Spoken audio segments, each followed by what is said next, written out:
Welcome back to Animal Crossing New Horizons. I'm dear darling, and shall we see what's going on our lovely island of Fawnhallow today, where we'll be relaxing as per usual. Adjusting how I'm sitting.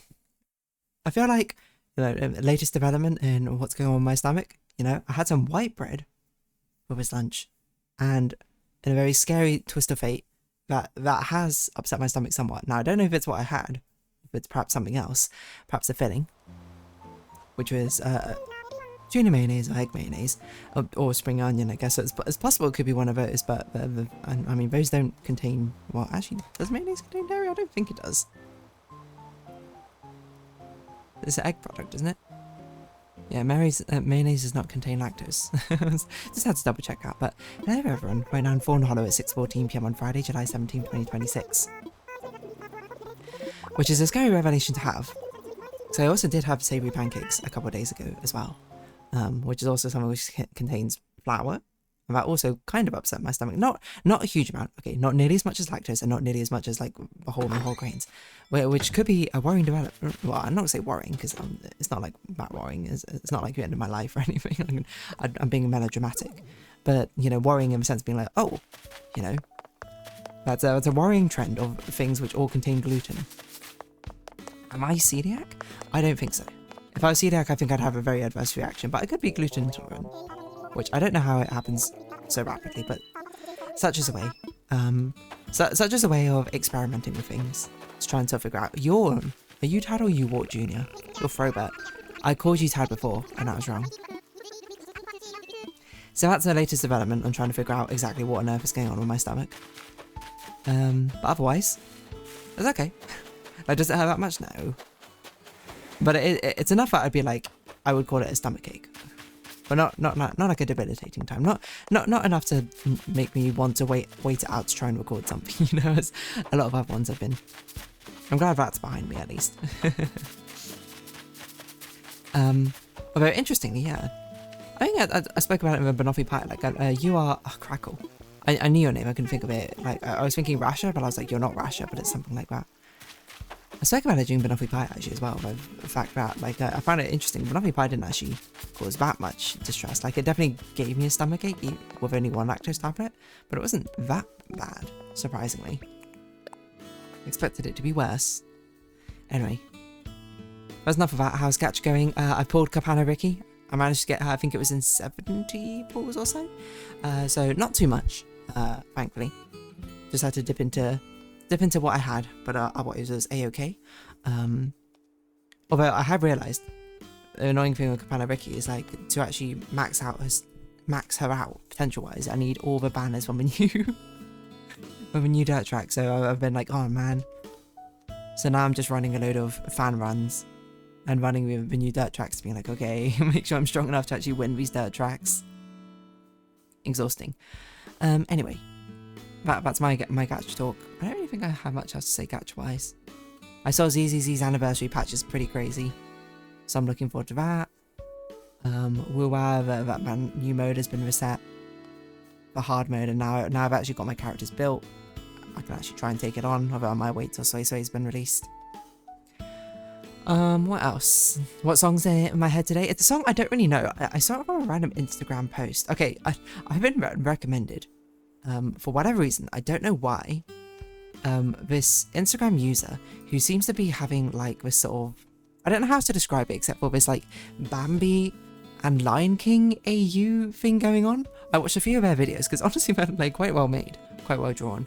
I'm not at all invested in this AU or whatever, but I'm invested in the passion put behind this AU, I often say that, where like, I'm like, I don't care much of fandom, but I love the fact that there's this much put into that fandom, if that makes sense. But yeah, but there's someone, it's like a grown-up, like Simba being shipped with grown-up Bambi, and they're all like aristocratic royals is probably the way I describe it. Like, I don't really know what's going on. Like, hold on, maybe I can find it again and I'll just tell you what it is. But anyway, there was a song which played on one of them, which really got stuck in my head. I think I might have brought them up before, brought the song up before randomly, but I actually can't remember. It's almost kind of like amusing, like how many random things I get recommended from stories. I'm just like, oh, you know, and now I'm sort of following on when it gets recommended to me instead of actually following the artist.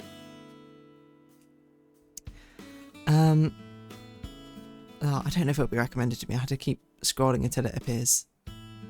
But no, it's a song from that, which I don't even know what it's called. Let me search its lyrics. I wish that I could say that I'm not the jealous type, but you're like Caesar, and I'm like a Brutus without the knife. Something like that. I mean, behold, Brutus. Wait, I'm going to mute my desktop so I can hear it. So hopefully you can't hear this. You can only hear my voice right now. I would have thought it'd be called I Wish I Had Your Life. I could say that I'm not the jealous type, but you're Caesar and I'm Brutus minus a part of a knife. And I wish you the best and I'm watching from the side. But if I'm speaking honestly, I wish I had your life. It's, I don't know, I actually kind of vibe with a song. Like, what is this genre of song? It's sort of like, it feels modern, like it feels 2010s, 2020s-ish, right? Because it feels like that. It feels like, who is that artist? I can't remember, there's another out, you know, like soft, these feminine sort of vocals in sort of like a dreamy sense. Like what sort of genre is this? Tales of a Failed Shapeshifter, Brutus. Is it? It's not even a... Okay, it is an A-side. Tales of a Failed Shapeshifter. Indie pop. Okay, yeah, I guess it'd be indie pop. That makes most sense. But it's like really soft, like feminine, sort of like whispery vocals. But not quite whispery, soft, I should say. But I don't know, I just kind of jive with the song. There was someone else, my friend said to me, dear darling, like you would probably like super vibe with this person, or this artist. And they said the name and they said the songs, and I was like, I don't know what on earth this is. And then they played it for me. As is often the case, I don't know most of the songs that they tell me about.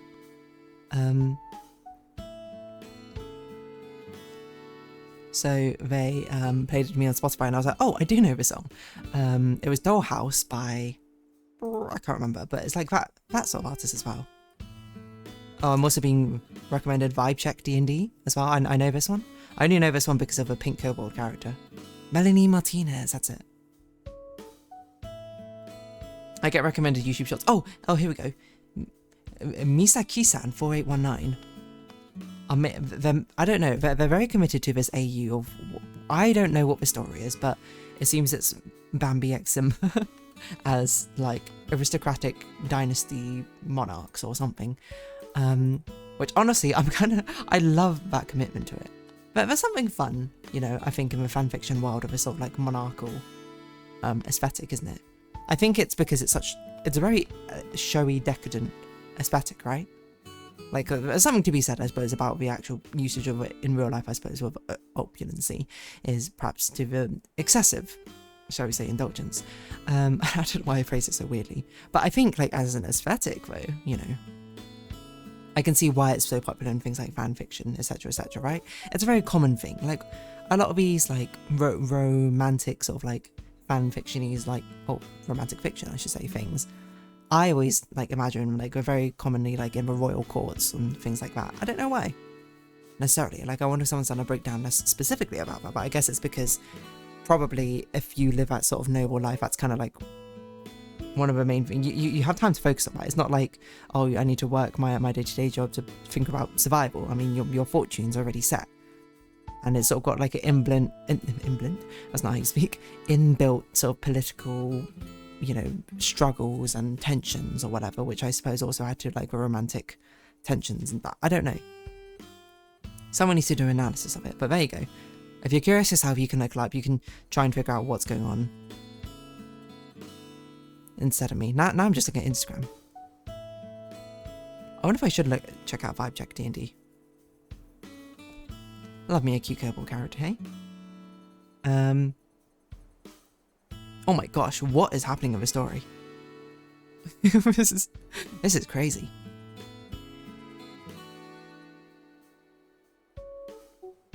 Makes me want to play D&D. A little bit. But D&D's on pause, so I'll fight. And it'll be resuming afterwards. Well, if anything, makes me want to make animatics or D&D, but that's also a lot to do. What is going on? I kind of want to listen to it, but I'm also not going to. Okay, vibe check D&D. Like, it's like what? Critical Role, vibe check D&D, Dimension 20. What's that one with they're like animal, like the wooden creatures? It's like the root one. Oh my gosh, what's that? What is that?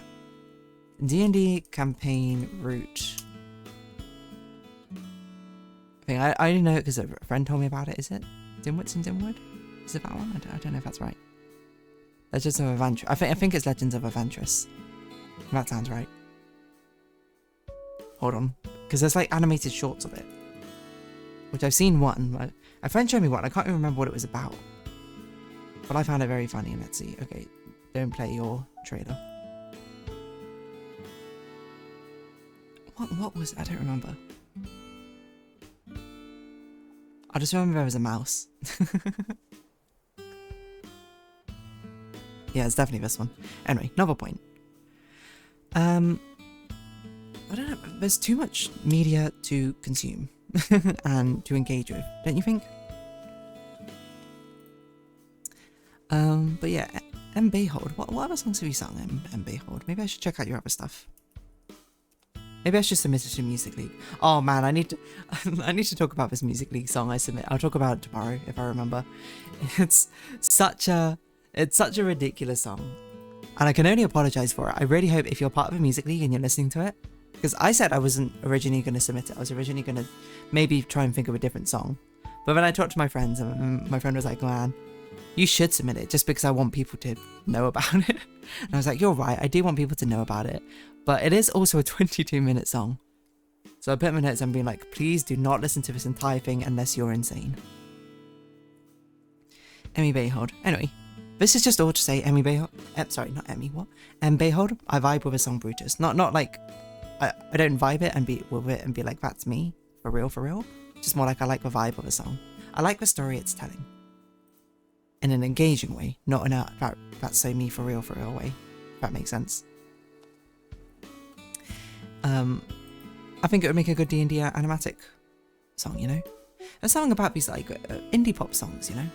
There's something very, very appealing about them, but they're always used like in these animatics, right? Or these fan like animations or stuff like that, you know? And I respect the hustle. I love it. I don't know how people find out about these songs, to be honest, in the first place. I guess I find about them from the animatics, but how do the people who actually do these animatics hear about them? I guess they're probably just more in tune with indie music than I am, and actually go out listening to this sort of stuff rather than me just talking vaguely about it. So I just had my realisation that I'm going to go eat some dinner, some food after this. I should probably have my medication before that. Okay. But yeah. Always choking on water. I wish that I could say that I'm not but jealous time. Now, listening to that makes me want to go make some music or something. Funny how engaging with a media property you do makes you kind of want to engage with that media. Sorry, engaging with someone else, creating that media property or media that you want to do makes you want to engage with it more. What a revolutionary thing I've discovered here, dear darling. Well done. Congratulations. But yeah. I also want to say, crossover between Honkai Star Rail and ZZZ. Most random thing ever, but I'm interested.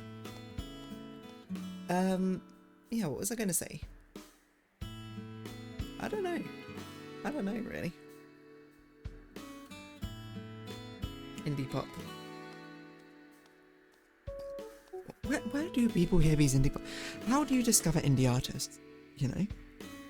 I guess also, I can answer it because I know how you discover like indie YouTubers, for example, and like recommendation algorithm where you hear them secondhand with someone else, or collabs with other people when you're like, oh, I'm going to check their stuff out, or random discovery. I will say YouTube is doing a thing now with the algorithm, which I suppose is to the benefit of small creators. Well, I'll have 5, I always recommend 6 videos, and it's always, some of them will be people I'm subscribed to. Maybe like 2 or 3 will be ones I'm subscribed to. 2 of them will be ones I'm not subscribed to, and 1 will always be a really popular one, and 1 will be one which is from a very small creator, which I'm like, thumbs up to that. Do more of that, YouTube, you know? I mean, I guess they literally are doing that. So I wonder if people are randomly discovering my videos that way. I will say, I probably don't have the most appealing video for fair reason. Like, who's going to be like, oh wow, you know, I can't wait to tune into Isle of Sea and Sky part 21 or something of this random YouTuber. Or maybe you do, I don't know. Maybe you do, there's always new people. You gotta sell yourself. You gotta be like, here you go. Here's my my puzzling aspect of myself. What's on my YouTube recommended right now? Okay, Smashed Games, Rhythm Heaven Groove. Curious to play that, to be honest. I'm a Dot. Forgotten Genius of Uncharted 1. I don't know if I watch that. Moo Moo Cow, Uma Musume. I don't even watch your videos anymore, Moo Moo Cow. But I do like your vibe. I think your vibe's funny. I wanna. But no, I'm sorry. I watch Ray and Lightburb now. I'm not even subscribed to Mimikaz. I already am. I'm subscribed. Never mind. And who's this? Nora Rave. Tape out boss guide. Tom Scott. And Jaden Animations. You see? Nora Rave. There's your shout out. 230 viewers. To that boss guide. That'd be useful if I was actually fighting these bosses and if I was actually caught up with Genshin. Someday. I'm doing events, you know? Anyway, indie pop. Indie discovery. How does this happen? I guess it's a lot of it's word of mouth. Like, I suppose if you're in those communities in first place, you hear them randomly from, like, one person to another, like, oh, like, but where does Patient Zero, where do they discover, or Listener Zero, where do they discover the music? Because it's always, I can understand if you're, like, a friend recommended to me or something, or a friend told me about XYZ, then that makes sense. But what about the first inception, you know? The first person who's not, like, a relative, or a friend of the creator who's heard about them. How do you find out? You know? Maybe that is how it sort of branches out. You're like, oh, you know, I was just, you know, I often check out, you know, new creators or something who submit their stuff on SoundCloud and here and then, and, you know, you listen to things for like 5-10 seconds, and you're like, does it catch your interest? Does it not? Skip on up, and you're like, this one caught my interest, and then you're like the progenitor, I suppose, of that creator, where you're like, okay, this is interesting. You share it to your other indie circle friends who like listening to indie pop but don't necessarily go perusing SoundCloud or early YouTube uploads to try and find a new next best thing. And now that sort of spreads outwards and upwards as it gets more and more popular. I don't know. I guess because I'm never that Patient Zero sort of person. I'm not looking at these very indie things in like any media, not just the music. But maybe it sort of passes me by. I guess maybe video games sometimes. Right? I don't know. Anyway, on that note, I think I'm going to round this episode up here. So, if you have been watching, thank you very much. It's been Animal Crossing New Horizons. I've been Dear Darling. Likes, comments, subscription, shares greatly appreciated. Socials, Discord down below. Hope to see each other again, but for now, it's our farewell. So until next time, bye-bye for now.